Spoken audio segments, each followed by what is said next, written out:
please like or dislike the video or leave a comment below. That will allow me to produce better videos and more of them in the future. So the video I showed last week was me jumping around in and out of the market and so on. And I should say that a lot of people, that's the way that they trade, when in fact, if you've got a lot of experience in the market, it's fine to trade that way.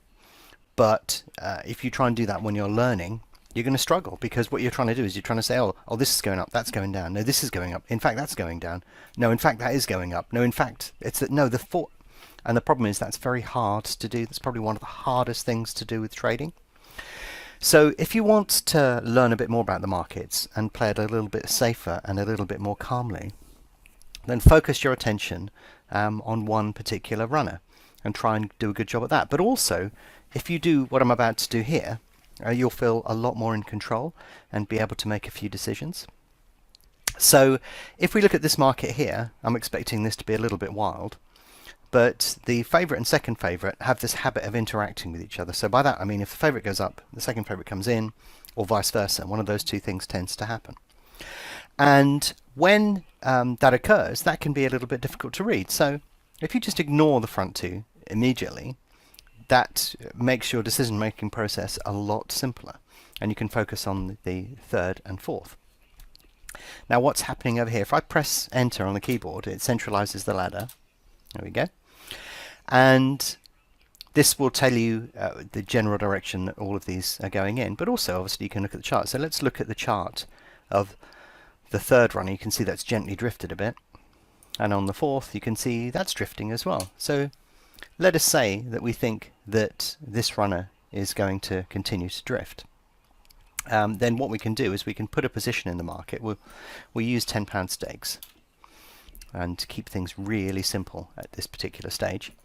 And I'm going to be using offset betting as well. So you can see here there's £1,000 above us. So if I put a laid bet in here, it will offset. Oh, and in fact that £1,000's gone. So let's put our trade into the market. The closing trade goes in at 9.4, and what I want you to do now is just to leave it. So this is going to sound strange, but just leave that position. We've got plenty of time till post. We'll leave that position. Now you can see it's been matched. So if we look again here, we're sort of saying, do we think that this is going to continue to go up still? So for that to happen, we really need a few of these to start heading down. You can see the favourites being bagged. So you can see the price has pulled back a little bit, so I'm going to go in there.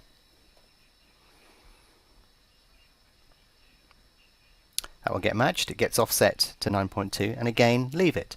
Now if you're going in and then out, in and then out, in and then out, and you're waiting for that trade to close, what you'll be able to do while that's happening is you'll be able to observe the market, understand what's going on, and this will give you a much better idea of how to read it. So you can see the second favourite's drifting here a bit, and it went all the way out to 8, but you can see it's been backed in a bit. So this is normal behaviour in the market. This is what tends to happen, is that the price goes out to a level where arbors or value punters or bots or whatever kick in and start backing it. So that's the natural order of the market, is to go up and down. So you can see we've been matched here again. So if we go back into the market again, we'll go in at 9.4.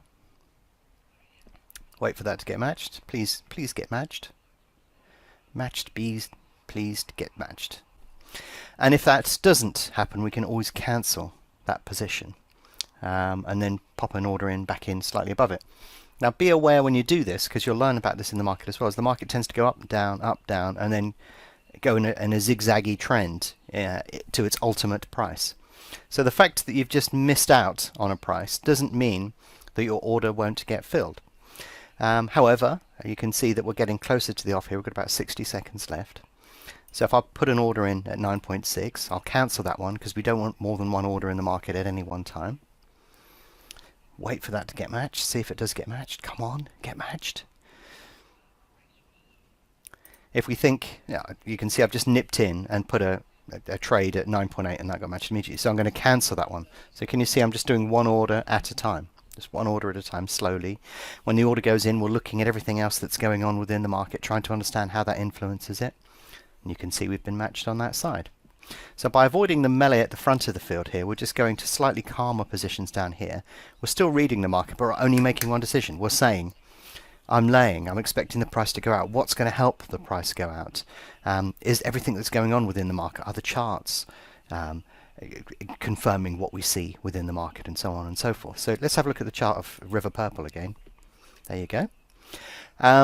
So by focusing on one runner in one direction, doing one thing, you can actually get yourself into the situation where trading becomes less stressful. If you're trying to make judgments on all of them, that's the hardest thing you can do. But that's what most people do when they first start trading.